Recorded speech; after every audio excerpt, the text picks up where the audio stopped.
हिंदी सक्ती कशासाठी असा सवाल राज ठाकरे यांनी उपस्थित केला आहे। हिंदी सक्ती केली तर दुकानं नाही शाळाच बंद करेन। हिंदी सक्तीसाठी कोण दबाव टाकते तुमच्यावर? मुंबई गुजरातमध्ये सामील करण्याचा प्रयत्न सुरू आहे। तुमची भाषा तुमची जमीन राखणं महत्त्वाचं आहे असं राज ठाकरे यांनी म्हटलेलं आहे। यावर सुधीर मुनगंटीवार यांनी सुद्धा प्रतिक्रिया दिली आहे। राज्य सरकारने म्हणे हिंदी कंपल्सरी म्हणे हिंदी भाषा शिकलीच पाहिजे। त्याच्यावरनं खरं तर हे सगळं सुरू झालं।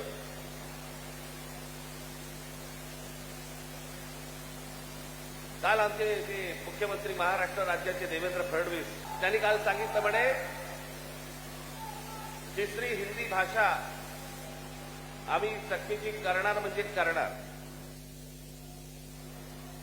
आता राज्य सरकारला जर आत्महत्या करायची असेल तर त्यांनी बेशक करावी। त्या दिवशी त्या मोर्चाच्या फक्त धसक्याने निर्णय मागे घ्यायला लागला होता।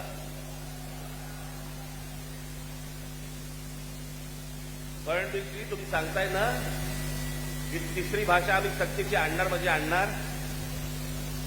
मी आता आपल्याला सांगतो महाराष्ट्रात 1ली ते 5वी हिंदी आणायचा आपण प्रयत्न तर फक्त करून बघा।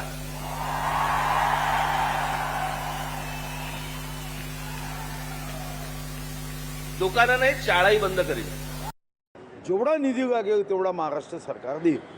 मग याचा अर्थ मराठी भाषा मराठी भाषिक यासाठी राज्य सरकार गंभीर आहे आणि सन्माननीय राज ठाकरे साहेबांना काही अपेक्षा असतील काही सूचना असतील तर त्यांच्याही सूचनांचं स्वागत आहे।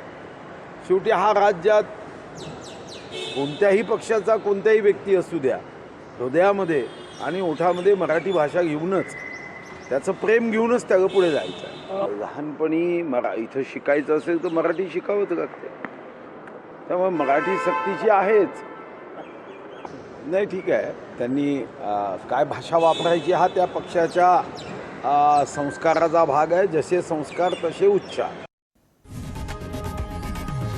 लोकशाही मराठी ऐका पहा जागरूक रहा।